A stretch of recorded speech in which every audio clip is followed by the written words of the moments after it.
Bonsoir.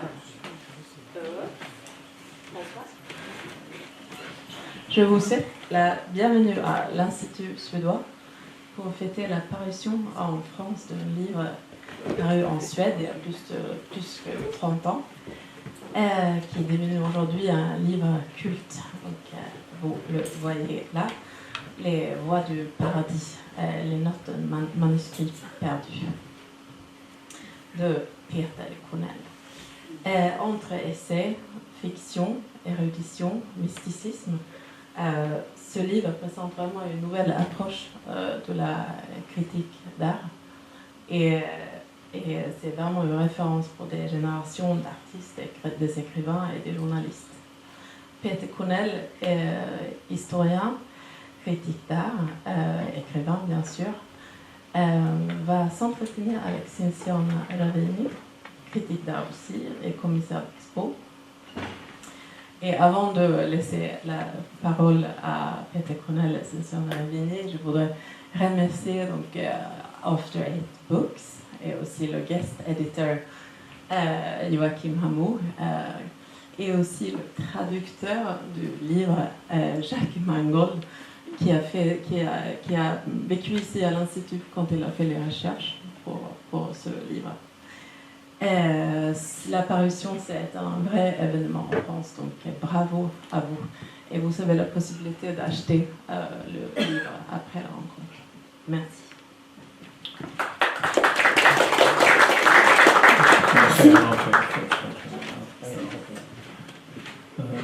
Oui, bonsoir. Je voudrais commencer et m'excuser parce que mon français est tellement terrible et parce que j'ai choisi anglais, surtout anglais, pour cette conversation. Mon anglais est aussi assez terrible, mais c'est plus parmi maltraité anglais que français, je crois. Merci. Merci Arnaud, merci Sarah Arrhenius, Marion Aluchon, Joachim Hamou, merci Peter. Je vais changer à l'anglais. Thank you so much Peter for being here with us tonight.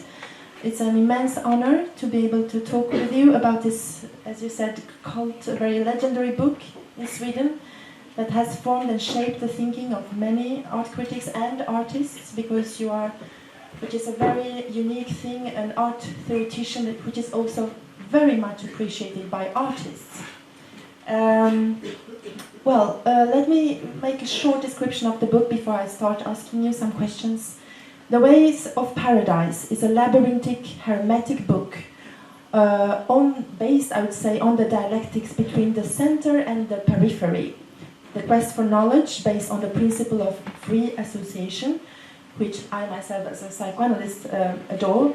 It's a rite de passage, an initiation to hidden and forgotten knowledges which are always a part of the more established ones, but also, I would say, a quest for the unknown, for a lost unity, if not a lost object. We encounter communicating vessels, vases communicantes, as we say in French, correspondences through footnotes of a missing text that becomes, through its negativity, present, not far from what Mallarmé dreamt of, le livre absolu, the book, the ideal book that was supposed to encompass everything, is here in Cornell's book taken to its extreme, I would say. You take Mallarmé's book to its extreme, and in which way? Since we encounter fragments of fragments, but also details of details, stories within stories, in a perpetuous mise en abîme, where famous writers, literary figures, artists, politicians, and scientists, like Breton, Nadia, Aragon, Walter Benjamin, Helen Smith, Malevich, Proust, Robert Smithson, Jackson Pollock, Barthes, Cézanne, Cesare Ripa, Freud, Plato, Aristoteles, Leonardo da Vinci, Dürer, Mircea Eliade, Bernard Palissy, live side by side with diagrams, spirals, squares, and maps in a topology where action and meaning always seems to be elsewhere. So, what is Ariadne's thread in this labyrinthine book on labyrinths? Is it desire? Is it movement? Is it anamnesis? Is it the lack? Is it the quest for an ultimate point that would connect all other points, like Borges' Aleph? Is paradise the place of absolute knowledge that artists, scientists, and mystics always have longed for, as you also claim in the presentation of the book? Is it a wish to learn or a wish to unlearn, in the German sense of verlernen? And if so, is it a wish also to be thrown out of paradise? What is truly at stake here, dear Peter? Please let us know, if you know. Well, thank you, Sinziana. Many questions, good questions. Just a few words how I started. I stayed in this very house in 1980 and started writing a book called The Secret Source. Looks like this. And it was a theme concerning esotericism, you could say. The undertitle was Patterns of Initiation in Art, Literature and Politics.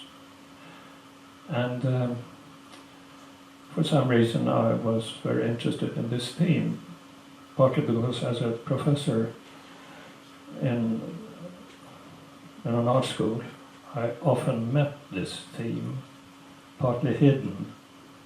Many artists I noticed connected to this theme, but practically nothing was written about it. In Sweden, authoritism and occultism was looked upon with great suspicion and sometimes legitimate. But here in Paris, all the literature was available to me that didn't exist in Sweden. So I could start writing this book, The Secret Source. And some of the themes are leading to the new book, Voies du Paradis. One thing I could say also is that finishing The Secret Source, I wrote a few footnotes, and I noted, to my surprise, that it was a great joy to write footnotes. And I don't know quite why. I think I've always been interested in the concrete situations, concrete characters, more than the general abstract philosophies. And I think philosophy is incarnated in the daily, rather trivial, sometimes bizarre situations. So I wanted to build a book on footnotes, on the concrete, on situations. And of course, hopefully, this situation incarnates a kind of philosophy and theory too. So that was how I started, with an interest in the particular more than in the general, I think. What kind of philosophy would you say that you are revealing to us? You said about particular, but how would you describe your philosophy of this book, in general, your philosophy of art? Firstly, I wouldn't call it a philosophy, perhaps. I would say thoughts more. And I think the theme is common to us all. It's a quest for a center in life, and it exists all over in humanity, in religion, but also secularly.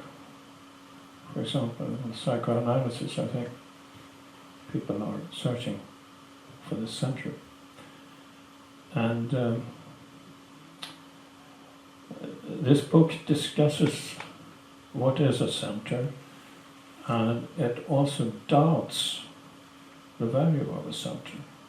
It builds on the tension between center and periphery, between a general philosophy and a peripheric footnotes. So it's, what is it? Is it a novel? Is it an essay? Is it a non-fiction book? I think it's all together. And I think even this book, which doesn't contain an I, a subject in that way, I think almost all, even non-fiction books, are in a way biographical, self-biographical. So I think I didn't write this book just for some interest. It was more a passion in this question. What is it centric? And the book grew, and it seems perhaps first very confusing, a heap of fragments, but these fragments are connecting each other. It's in chains of correspondences. So I think almost every footnote connects to another footnote. It was not a plan from the beginning, but I can see it now when I read it. It's also a very humble project because, as you just said, the subject seems to be absent. But you start by saying that you had found this book and you're just like a script of, or the assembler of all those fragments, which reminded me of how Don Quixote starts in a way. And it's a very humble way of decentering yourself from the writing process. What were you thinking of when you were, if you remember? It was a fantasy I had, and of course afterwards I could see, okay, it's sort of similarities with Borges, perhaps, and also with, I thought, in a way, with Roland Barthes. He wrote a famous article, "The Death of the Author," and the author in this book is dead, as I mentioned in the foreword, and my duty is to assemble the footnotes he left, because the manuscript is lost. Something is always lost, we say in analysis, irretrievably lost. Would you say that you find something at the end, or would you say that in a melancholic sense the shadow of the lost object has fallen over you? As Freud's description is of melancholia. Mm-hmm. I think arriving to the center is also a thought I had in this book, is also a deception, a disappointment. But on the other hand, you can't have the passion without a longing for the center. So it's a paradox in a way.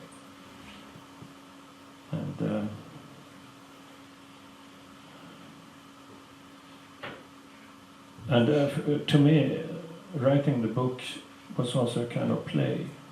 It's a play, it's a game in a way. The reader. With the reader and all those characters. Yes, and to myself also. It's a game.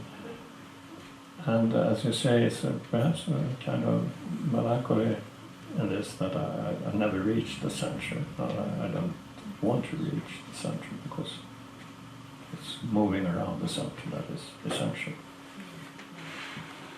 If we take Borges' Aleph, this point that connects itself with all other points, would you say that your labyrinthine book is a counter book to Borges' paranoid worldview in Aleph? Because I would say it is, we can discuss it, it is a paranoid desire to reach this point where you could understand everything. Would you say that your book is a counter, an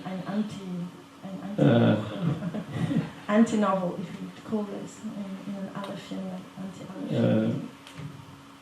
Yes, as you formulate it, I think so. But I don't know Borges' own conception of his book. I mean, it's also a paradox in his book, I think. So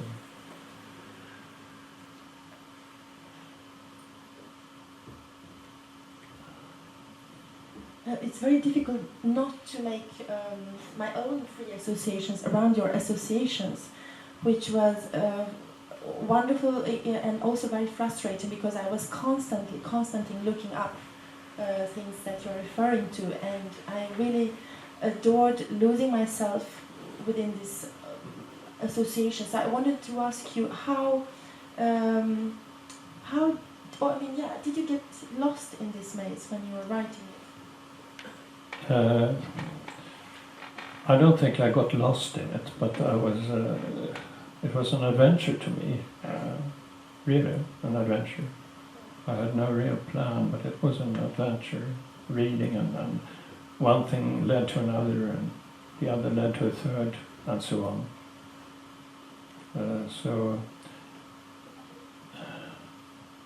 But of course I wanted the kind of structure of the book.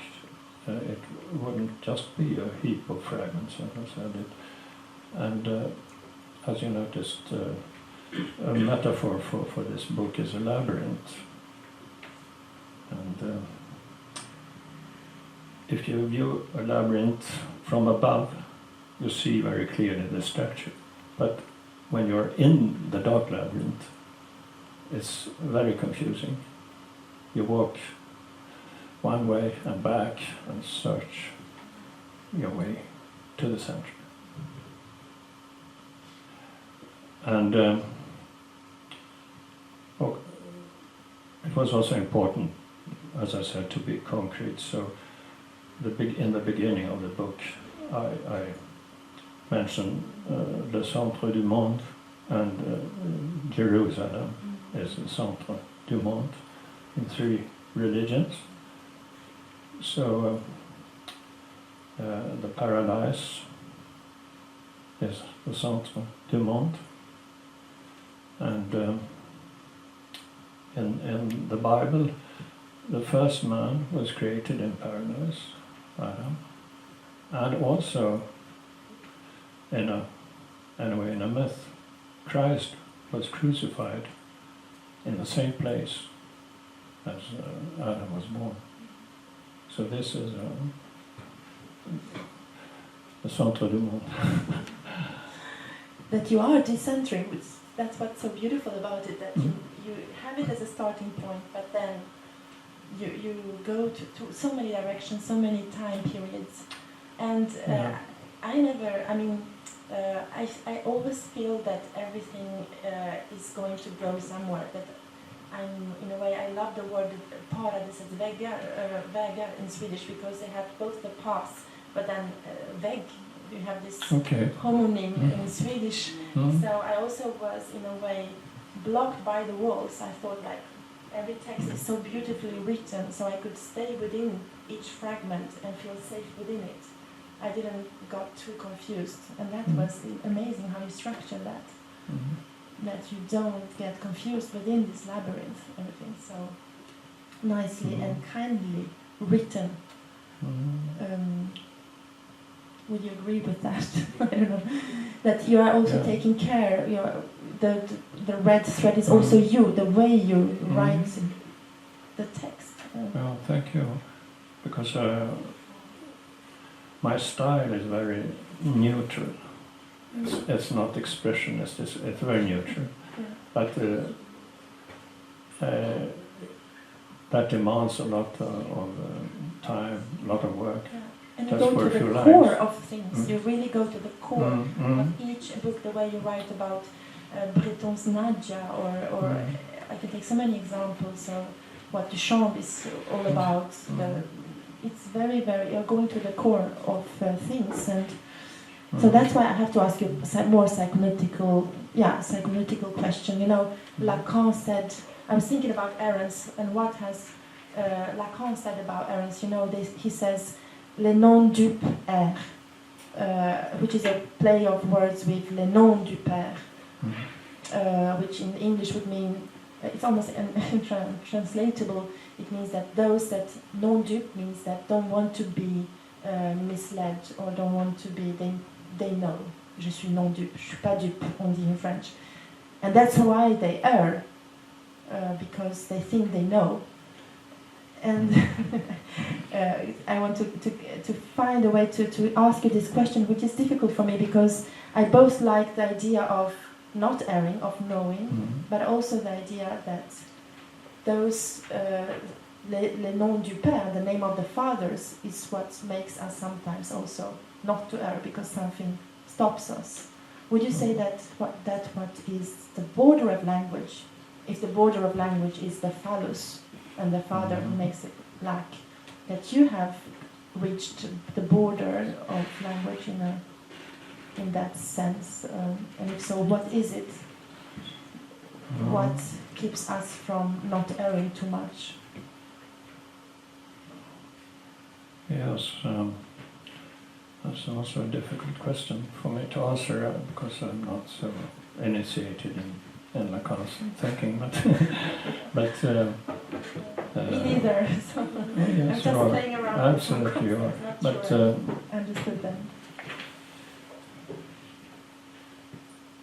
I think it's an ambiguity in the book, as we touched earlier, because on the one hand, the longing for truth, for a center, on the other hand, doubt, if it's possible, and perhaps the center is otherwhere. So,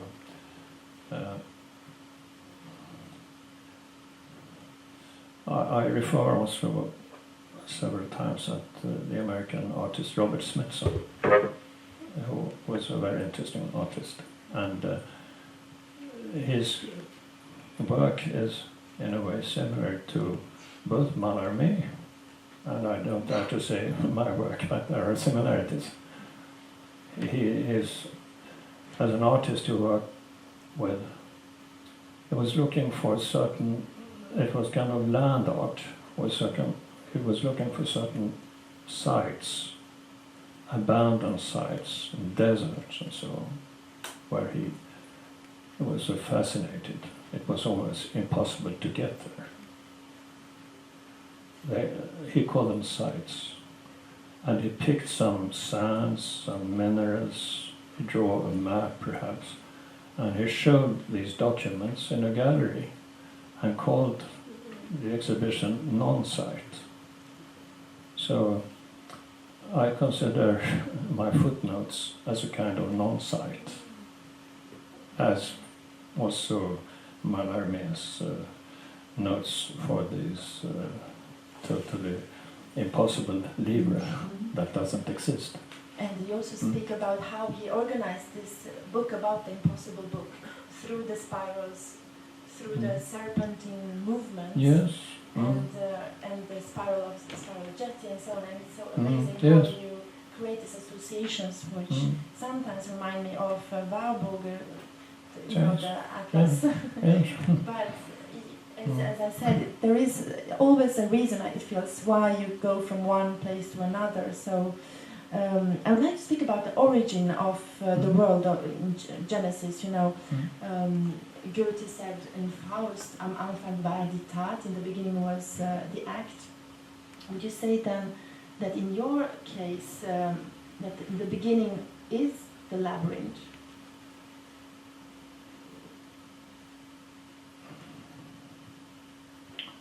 Yes. If we go to the first notes, footnote, you start with des sortes d'histoires fantastiques, contes fantastiques autour de contes originaires, Georgis Baltrusiatis, la Isis, essai sur la légende d'Années.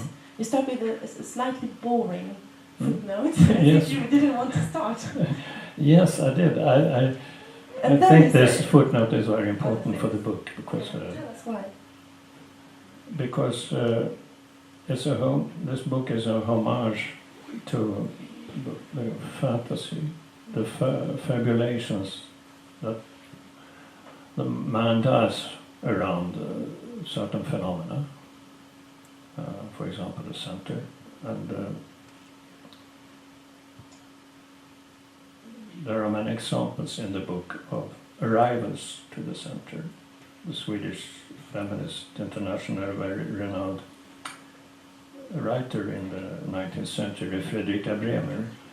She was also a traveler, and she went, of course, to Jerusalem, to the Centre du Monde, and she wanted to see the Holy Grave. And in this grave, there is a stone, a round ball, called the navel stone, that is said to be, this is the navel of cosmos. This is the Centre du Monde. And when she arrives, she gets so disappointed. She thinks it's a childish theater, and she wants to celebrate her Easter at home in her inner. And so it is also, I have an example from Proust in his great novel. He describes, not as the storyteller himself describes, how he as a young boy was so fascinated by the certain names of places in northern Italy, Venice and Florence and Parma and so on.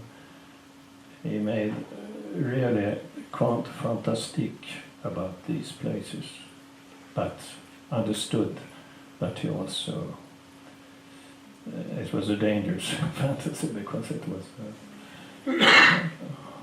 ending in a disappointment when he arrived. And that's also Nerval, for example, who also was a great traveler. He to the Orient. I Yes, actually dressed myself in an Oriental way in your honor today. I bought it in Turkey. Okay. You and Nerval. Yes, it's voyage. Which was a beautiful book about Nerval wrote about the Orient, Yeah. which was also criticized by Zaid, as you say. Yeah. Can you tell us about it? Yes, he was traveling in the voyage en Orient. And in a letter to Théophile Gautier, Nerval writes that pour celui qui n'a pas visité l'Orient, un lotus est toujours un lotus, mais qu'en revanche, pour lui, après son voyage, un lotus n'est qu'une espèce d'oignon. So it's just a trivial onion. It's not more than a lotus. So that's why I chose this first footnote as a kind of motto for the book. In a way, very boring. You're telling us perhaps to lower our expectations so we don't get as disappointed as Nerval did. I have a question of a more art historical character. I wanted to know, because is this quest within the labyrinth and this quest for disorientation, how do you say that this book that you wrote back then in the 80s is relating to the time that it was written in? I'm thinking about the flatness of the postmodern discourse. So how does it relate to that period? And now that you have read it, what do you think has changed in your gaze upon it? It's a bit cephalic question. Well,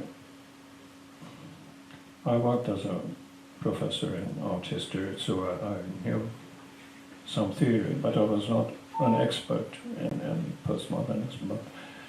But of course, it has colored my book because a certain sensitivity for my own time. And as I mentioned, Roland Barthes, of course, and the interest in fragments. I also read Walter Benjamin that time, although he was dead since long, but his book, Die Passagenwerk, was very actual. It was translated into many languages, and my book is a bit colored by Walter Benjamin, I think. His way of writing and his style, but also his fragments and the kind of essay writing through a kind of footnotes. So it is a postmodern book, would you say? Yes. But also Benjamin. I think Yeah. You could find certain traits of postmodernism. Yeah. And also the Baroque and the Le Pli and the beautiful Yes, passages yes. they have. Mm. I'm going to read some two passages. Yeah.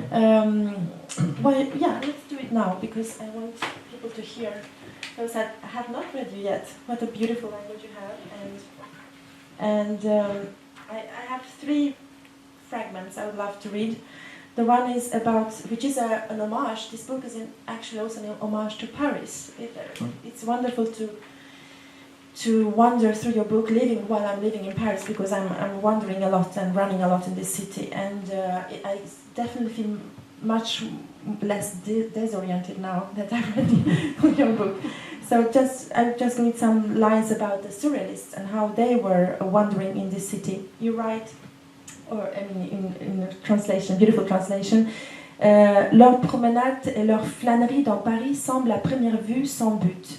Elles ne sont guidées que par des inspirations régies par le hasard. Les surréalistes s'émouvent automatiquement, pourrait-on dire.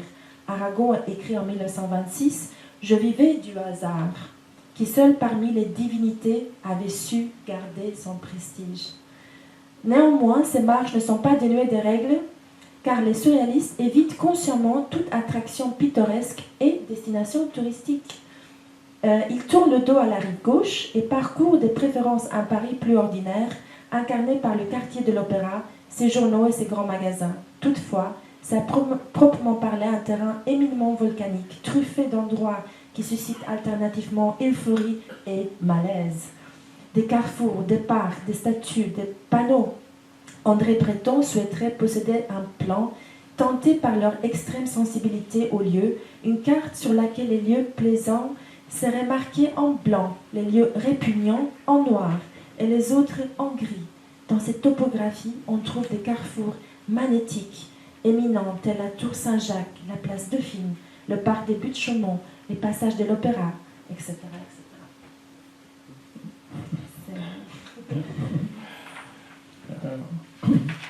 Yes, Breton is a flaneur, really, walking around.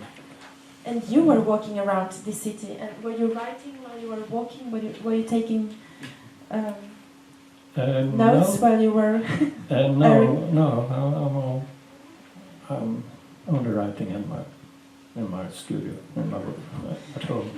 But you also have a lot of references to Freud and how he, with his trou de mémoire, was wondering when he was speaking about Signorelli. Yes. What about the lacks in your text where there isn't any text, and when you are creating this trou de mémoire?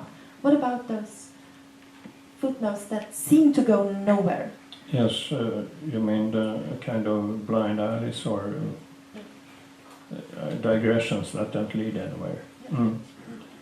Yes, I think it's really digressions, and some of them don't lead anywhere, and that's, as in a labyrinth, you get certain passages in a labyrinth don't lead anywhere, so you have to turn back and try another way.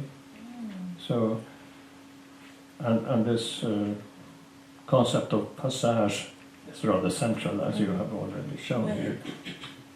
Passage, and it exists in many different contexts.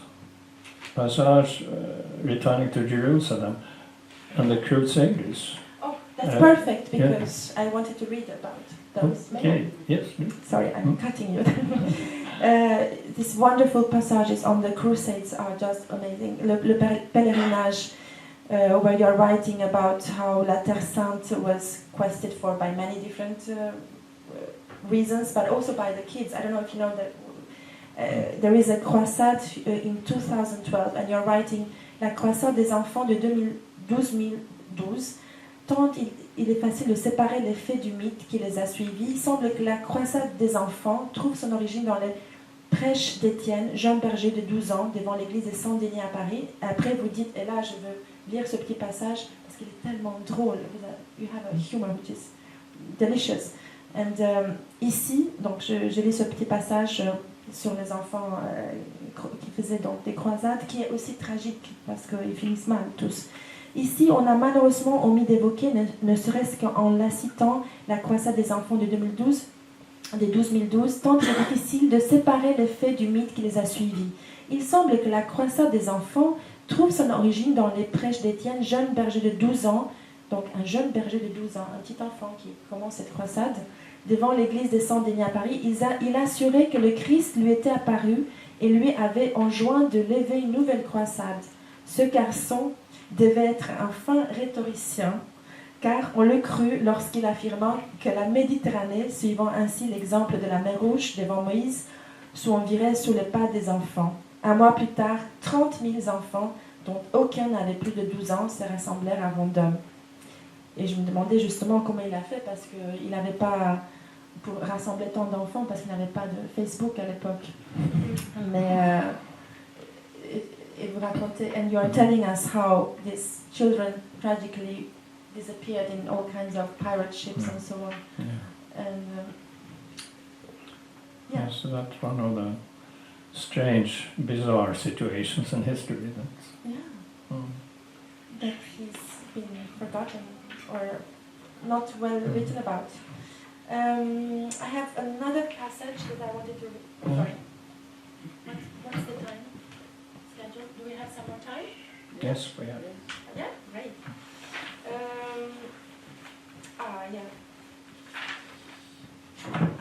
I discovered many things, like for example, Hiram, the story about Hiram and those that are into Freemasonry. I don't know if you know, I didn't know that Hiram, when he died of a specific reason and why, and so can you tell us about the Macbenak story? Yes, Hiram was the architect of the temple, and his co-workers, some of them, were envious. They wanted to know the secret word, the principle, the secret. But Hiram kept the secret, and they were furious and killed Hiram and buried him. But a few other of his collaborators who were loyal to Hiram, they found the grave and dug him up. And he was in a state of, what do you say, rotting, smelling, rotting. And for some reason they shouted Macbenak. And this was a new secret word that was kept. Who shouted the Macbenak? Those who found him. Yeah. Who were not his killers. No, his those who wanted to save him. Yeah. And this word lived in Freemasonry. So it was, in a way, un mot perdu, something lost. It's a mot perdu, exactly. And I was also wondering, and you see this in such a beautiful manner, you say, Hiram emporta dans la tombe le mot de passe originel, celui qui ne fut jamais entendu par la force des choses, Macbenak, se substitua provisoirement au mot d'origine. Cependant, un connaisseur aussi fin que Jean-Pierre Bayard, je ne connaissais pas, estime que c'est précisément cette recherche du mot perdu qui est au cœur du projet maçonnique. Wow, I have been meeting quite many Freemasons and I've never heard about this mot perdu. It's perhaps a conte fantastique. Ils sont à la recherche du mot perdu. Because, you know, there are 3 mots de passe. There is the Tubalcain, ça c'est pour l'apprenti, non? Yes. Chibolette pour les compagnons. Et après, pour les compagnons de 2e degré. Et après, pour le 3e degré, le maître d'œuvre Giblin. Quel est votre âge? Quoi? 3, 5 or more? What do you mean? I It's just a small joke I had with myself. The French. Okay. I can explain you later.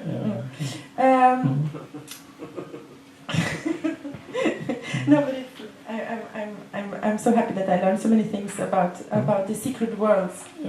So I can initiate you to mine afterwards.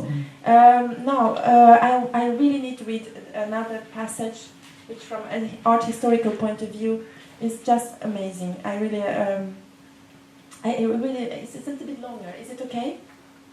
Yeah? Okay. It's about les plis labyrinthiques dans le tableau de Leonardo da Vinci où il y a Sainte Anne, la Vierge et l'enfant Jésus joint avec un agneau. Et I want to read it because you are also coming to a specific moment where I was like, it became abyssal for me. Sigmund Freud s'essaya à retracer en détail l'évolution psychosexuelle de Vinci dans son étude Un souvenir d'enfance de Leonardo da Vinci. Il dépouilla des piles de manuscrits rédigés par le maître sur l'art, sur les sciences ou sur ses découvertes, mais il ne put y trouver qu'un petit fragment à caractère privé.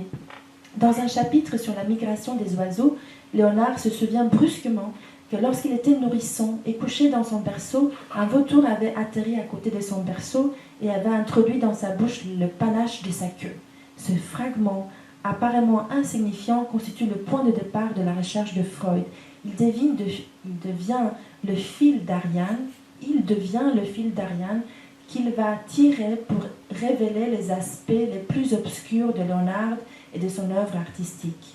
Et à la fin de l'étude, tout semble être élucidé. L'homosexualité latente de l'artiste, ainsi que ses facultés prodigieuses de sublimation, le masque du vautour est tombé, il constituait un symbole maternel parce que l'attachement de l'artiste à sa mère est l'un des thèmes majeurs de l'œuvre de Vinci. La Joconde représente à la fois une mère douce et une amante vampirique.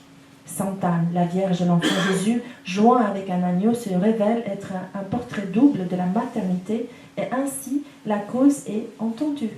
Cependant, and you hear how you are dramatizing the text and reading. You never even think about falling asleep, even if you can be tired. It's reading, and reading à bout de souffle. Cependant, peu de temps après la publication du livre de Freud, son ami Oskar Pfister fit une découverte sensationnelle. Si la mère, masquée sous la figure du vautour, apparaissait dans le seul souvenir d'enfance laissé par Leonardo da Vinci, ou plutôt dans son imagination enfantine, comment se faisait-il que l'oiseau n'apparaisse nulle part dans son œuvre? Eh bien, c'est justement dans le tableau Sainte Anne, la Vierge et l'enfant Jésus, joint avec un agneau, qu'il réussit à trouver le vautour à moitié caché dans les plis des vêtements de la Vierge. Les sinuosités avaient dû être peintes de manière automatique et le pinceau se mouvoir sous la dictée de l'inconscient. C'est un moment. Ce n'est que rétrospectivement et seulement pour Pfister que ces plis ont pris un sens aussi précis qu'inattendu. Il esquissa un schéma qui montrait à chacun ce qu'il avait observé. Le vautour repose sur le dos, couché sur les genoux de la Vierge Marie. La tête du vautour, avec son bec si caractéristique, se retrouve sur le dos de celle-ci, une aile sur sa jambe droite, le tissu enroulé sur son bras gauche, épousant les contours du panache des plumes caudales du vautour, situé de façon saisissante devant la bouche de l'enfant Jésus. Léonard, le vêtement de la Vierge est métamorphosé et acquiert la dignité d'un symbole. Il renvoie à un sens caché et invisible qui n'est pas l'être pur des plis de la robe de la Judith de Botticelli, mais une pulsion inconsciente, refoulée et oubliée. C'est magnifique. No comments. There are several references to les plis, to the folds. And of course, a labyrinth is a kind of pli. Mallarmé has written a lot of the play, the book, the brochure that you have to use a knife to open. This is the Swedish edition. You have to open it with a knife. And Mallarmé writes about the situation when you open a book is both erotic and it's cruel and it's beautiful in the same way. And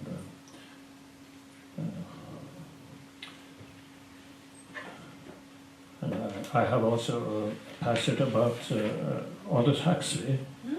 And, Would you want to read it? and no, we don't. It's not necessary. I can refer it. He looks at his own trousers. He has taken mescaline, so his perception is heightened and strange.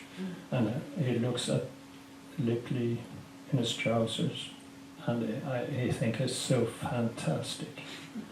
And then he looks in an art book, Botticelli, and he looks at the textiles that are also full of pleats or folds. And he finds this as an example of European mysticism. A painting of many paintings from the Middle Ages and so forth contain in European painting a lot of folds, pleats. And what are they there for? I think that these folds becomes more important than the literary subject. There are great parts of the paintings that are totally abstract. You just look at the folds and follow the folds, and you forget the theme of the painting. And Huxley means this is a kind of what Meister Eckhart, the mystic in Germany, calls Istichkeit, just being, looking at these folds. They are hypnotic, and you get a vision of the pure being.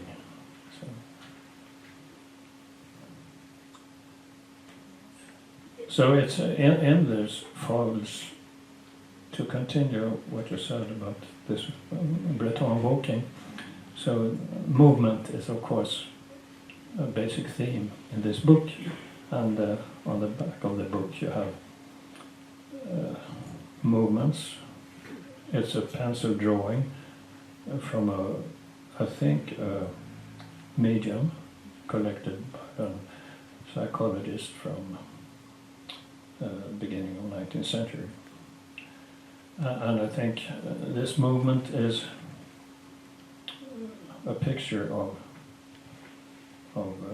walking in the labyrinth, walking in the town, looking for the center, going around in circles and spirals, and so on. It's the emblem of your book. It's yes. almost like a key. Yeah, anyway. It's a hypothesis, yes. as you said. This might be the wanderings. Yes. Unconscious movements. Exactly, they are automatic in a way. So. Has Perec been an inspiration as well? Georges Perec and No, and actually not. I hadn't read the Perec then, but I thought of it afterwards. But I also thought about Oulipo and the way they're organized, narration through language games and English pataphysique. It's really a book that has to come out in French, because it's so much about French thinkers and artists and writers. It's actually strange that it has not been translated earlier, so thank you so much. You made this happen. Yes, but yes, it's a lot about Paris, this book, as you said, and Breton, and he's walking together with Nadia, and she leads him to Paris and makes him see things, and she is very, very sensitive, and there are certain sites in Paris, places that are especially But the Chaumont.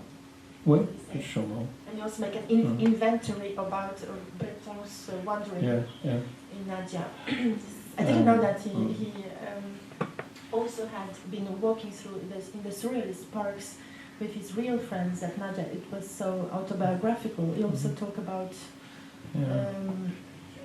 how they did some very strange stuff. But I'm not going to tell you, so you can discover it in the book when you're going to read it. Yes, but there are certain places, of course, the passages, in opera passages, and it's La Tour Saint-Jacques, very central, and not least Place Dauphine, that is especially central. who looked like a tournesol, tour. Yes, and he finds that, perhaps typically Breton, he sees place de fond, he sees the triangular form, and he means this is the sex of Paris, and it was also the place where the Templars were burned by Philippe le Bel. Cruelly so.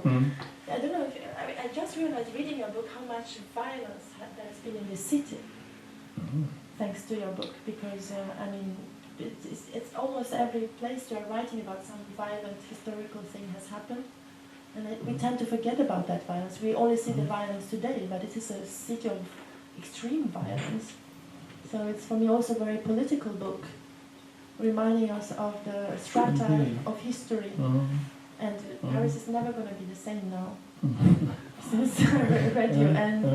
And to be, am I going to make a short joke about what I'm actually doing sometimes? Because I'm very obsessed by books, and sometimes when I run along the La Seine, I have a very strange vest that you can put things in it, like you can put things back on its back. And sometimes when I run along the Seine, you have these bouquinistes, as you know, and which will not be there next year because of the Olympic Games, which is also bizarre because I'm running. Anyway, and they will not be there anymore. But what I sometimes do, and I wonder if you have this strange relation to books, is that I sometimes stop, buy the books, start running while I'm reading them, and sometimes if I buy several books, I put them in the back of my small vest, and I start looking like Quasimodo running in the city, only for the sake of the books. And I wonder how your relation to books is. Do you have these strange relations to books? And last question, perhaps. No, not the former last question. How does your library look? Bookshops look at home? I would love to go there and see it one day. So, what's the relation to your books, and how does your bibliothèque look like? Well, my own library was enormous, but I just moved to a new apartment, so I had to reduce it radically. And otherwise, Stockholm is not renowned for its libraries, for its bookshops, not at all. But Paris is a paradise concerning bookshops. We need you. And yes, so it is. So my book is, of course, a result of a lot of visits to bookshops in Paris.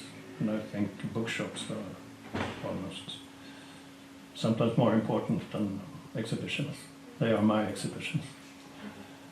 So, yes, so that's why I wrote this book.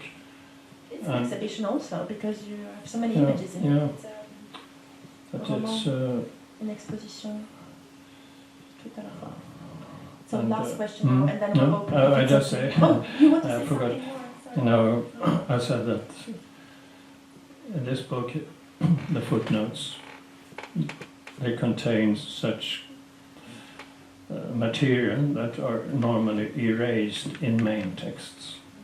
And the main text that is considered so important is less important to you. The periphery is more important. As I said, it's a kind of non-site. And this concept by Robert Smithson, if you translate non-site into Greek, you get utopos. That's utopia. So the non-sites are utopia, and there is also, I think, a utopian quest in my book. So, fantastic. So then, it felt like living in a utopia for a while, and I'm going to take it with me everywhere. And I also actually, I might, should I say it now? Yeah. I would love to write a book in response to your book, because it has inspired me so much, like an homage to you. Thank you. Because I'm also a wanderer and an errant, and looking for a reason to continue searching, and I think you are definitely giving us inspiration to continue our searches. So the absolutely last question is there something, it's a question piège, as we say in French, Is there something about your book that you haven't understand about this book? And if so, what?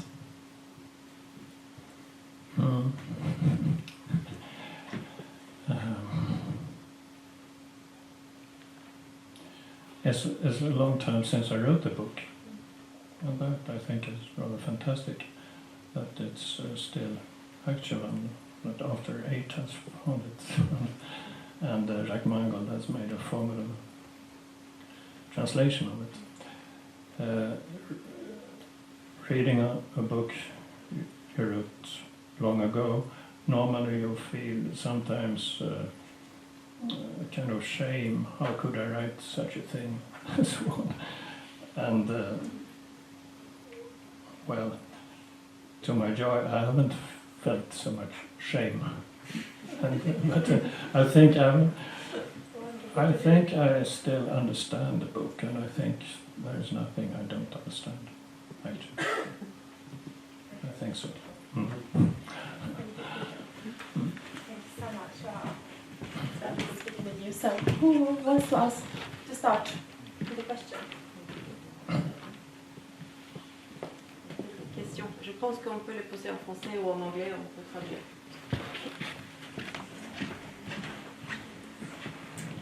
Hello, good evening. Just a silly question. How long did it take you to write this book? Because it looks like a never-ending quest Yes, of reading. It's also difficult to say. I think I started perhaps when I wrote the first book I mentioned, 1980, and then this book was published 7 years later. And in my mind, I think I started writing the first book, and then I accumulated a lot of passages, different literary works and ideas and so on. But writing it with a pen or a writing machine, perhaps 2 years. It was before the digital.